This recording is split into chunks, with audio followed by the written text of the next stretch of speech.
నమస్కారం sir. Senior journalist Madhu గారు మనతో ఉన్నారు. సో మధు గారు, ఈ బీసీ కోటాకి చట్టబద్ధత, బీసీ కోటాకి సంబంధించి కోర్టులో ఉంది, బీసీ కోటా ఇష్యూ కేంద్రంలో ఉంది. బీసీ కోటాకు సంబంధించి మనం ఏదో ఒకటి చేస్తే దాన్ని కోర్టుకు ఎవరన్నా పోతే మన చేతిలో ఎత్తేయచ్చు. ఇట్లాంటి వార్తలన్నీ వింటున్నాను. అసలు ఈ స్థానిక సంస్థల ఎన్నికల్లో ఈ బీసీ కోటా పరిస్థితి ఎలా ఉండబోతుంది? ఎవరైనా దీన్ని సంబంధించి సమగ్ర సమాచారం ఉందా? గత కొద్ది రోజులుగా నాకుతున్న అంశం అండి ఇది. యాక్చువల్ గా ఏంటంటే కాంగ్రెస్ ప్రభుత్వానికి హడావుడి తప్ప, అంటే ఏంటి, ప్రతి రాజకీయ పార్టీ కూడా అధికారంలోకి వచ్చాక ఏదో ఒకటి చేయాలి, గత ప్రభుత్వం కంటే కూడా కొత్తగా చేసి చూపించాలన్న ఆలోచనలో తప్పు లేదు. అయితే సాధ్యాసాధ్యాలు ఆలోచించాలి. అంటే ఇది ఎంతవరకు వైబుల్గా ఉంటుంది, కాన్స్టిట్యూషనల్ గా ఇది నిలబడుతుందా లేదా అన్న సోయి లేకుండా కాంగ్రెస్ చూడండి హడావిడిగా ఏం చేసింది, కులగణన చేసింది. సరే, గత ప్రభుత్వం కూడా ఒకే రోజులో చేసింది, దాన్ని పక్కన పెడతాం. వీళ్ళు ఏదో నెల రోజుల పాటు చేశారు. చేసిన కులగణనలో కూడా బీసీకి సంబంధించి సరిగ్గా వాళ్ళు చేయలేదు అన్న వాదన వినిపించింది. రెండవది ఏంటంటే, ఈ కులగణన లెక్క ప్రకారం 42% రిజర్వేషన్ బీసీలకి ఇవ్వాలని అసెంబ్లీలో తీర్మానం ప్రవేశపెట్టారు. ఎప్పుడైతే అసెంబ్లీలో తీర్మానం ప్రవేశపెడితే ఏ ప్రతిపక్షం దీనికి కాదంటుంది? అంతే కదా, ఎవరికి లేదు, అన్ని పక్షాలు కోరుకున్నది అదే కదా. అవును, అన్ని పక్షాలు కోరుకుంటుంది. కాబట్టి అన్ని పక్షాల సమ్మతితోన అసెంబ్లీలో బిల్లు పాస్ చేశారు. అవును, అంతటితో అయిపోతుందా? ఇప్పుడు బిల్లు పాస్ చేసిన తర్వాత దాన్ని ఏం చేయాలి, కేంద్రానికి ఆమోదం కోసం పంపించారు. కేంద్రం ఏంటి, 2/3 పార్లమెంట్ మెజారిటీ తీసుకున్న తర్వాత కానీ ఆ బిల్లు పాస్ చేయడానికి వీల్లేదు. అవును, ఇది వాస్తవం. ఓకే. అయితే తెలంగాణ పైన కేంద్రంలోన ఎందుకు ప్రత్యేక అభిమానం ఉండాలి? అన్ని రాష్ట్రాలు ఉన్నాయి కదా, తెలంగాణ ఒకటే రాష్ట్రం కాదు కదా, రాష్ట్రం దృష్టిలో పెట్టుకోవాలి కదా. సో ఈ నేపథ్యంలో ఇప్పుడు కొత్త పాఠం ఎన్డీఏ గవర్నమెంట్ ఏమంటుంది, అసలు మీ కులగణనను మేము పరిగణలోకి తీసుకోము, మేము సపరేట్ సెన్సస్ చేస్తున్నాం. ఆ సెన్సస్ చేసిన తర్వాత మాకు వచ్చిన రిజల్ట్స్ తర్వాత ఈ రిజర్వేషన్ గురించి ఆలోచిస్తాం అని వాళ్ళు అంటున్నారు. అయితే ఇంతవరకు బాగా ఉంది, ఓకే, అది చేసేది మీరన్నా చేయండి, రిజర్వేషన్ ప్రకటించండి, మా ప్రభుత్వం అనవచ్చు. పులి మీద పుట్టలో ఏమైపోయింది, స్థానిక ఎన్నికలను హైకోర్టు ఎట్టి పరిస్థితుల్లో సెప్టెంబర్ 30లోగా ఫలితాలు ప్రకటించాలని చెప్పేసి. సో ఇప్పుడు గవర్నమెంట్ దగ్గర మిగిలింది కేవలం నెల రోజుల టైం మాత్రం.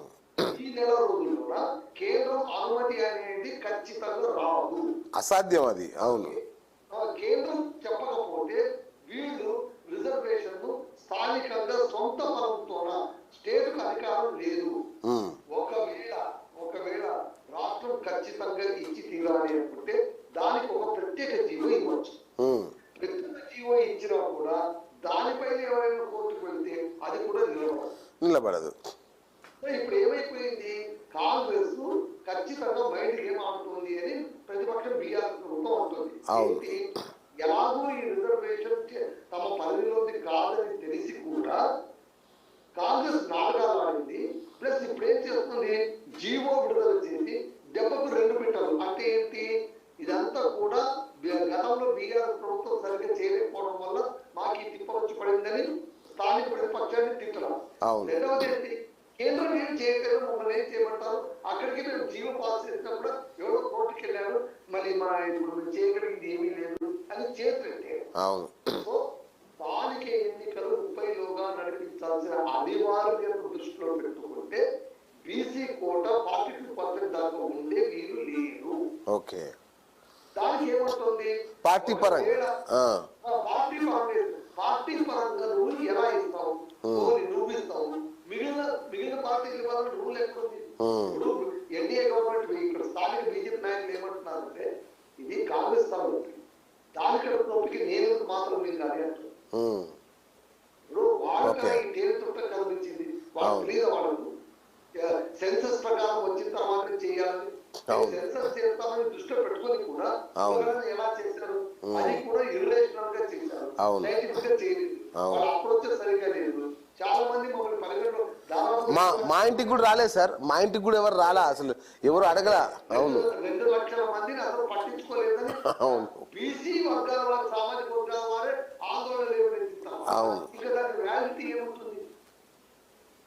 So Correct. అన్ని దృష్టిలో పెట్టుకొని చూస్తే Okay. ఇది కేవలం పొలిటికల్ గేమ్ ఆడుతుంది కాంగ్రెస్ అని ప్రతిపక్షం అనడానికి కూడా మనం ఆలోచించుకోవచ్చు. సో కామారెడ్డి బీసీ డిక్లరేషన్ కి ఇప్పట్లో మోక్షం లేనట్టే కాదు.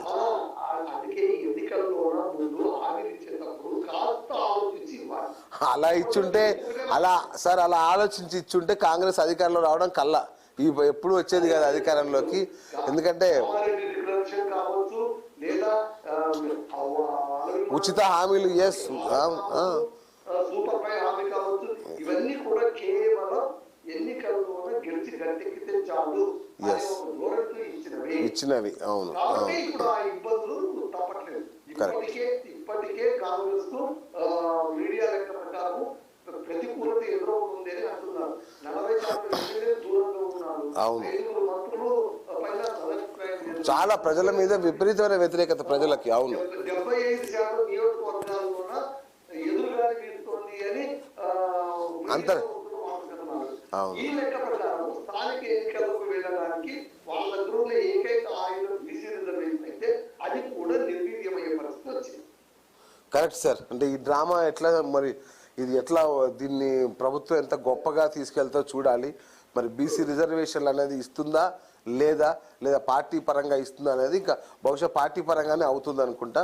మరి దీనికి ప్రజలు ఎట్లా స్పందిస్తారో చూడాలి. థ్యాంక్ యూ మధు గారు, thank you so much for coming. Thank you అండి. సో ఇక ఇది నమస్తే తెలంగాణలోని ప్రధాన కథనాలు. ఇక ప్రధాన వార్తల్లోకి వెళ్ళే ముందు ఇప్పుడే నాకు ఒక విషాదకరమైన వార్త తెలిసింది. నా సహచరురాలు, నా దగ్గర శిక్షణ పొందిన యాంకర్ స్వేచ్ఛ ఆత్మహత్యకు పాల్పడింది, బలవన్మరణానికి పాల్పడిందని తెలిస్తే నిజంగా నాకు చాలా షాక్ ఇది ఒక రకంగా. ఎందుకంటే స్వేచ్ఛ టీవీ9లో అలాగే టీ న్యూస్లో ఎన్నో ఛానల్స్లో మహా టీవీలో యాంకర్గా పనిచేసింది. మొదట కాలేజీ నుంచి డైరెక్ట్ నా దగ్గరికి, అప్పుడు నేను మహా టీవీలో ప్రోగ్రామింగ్ హెడ్గా ఉన్న టైంలో నా దగ్గరికి వచ్చింది.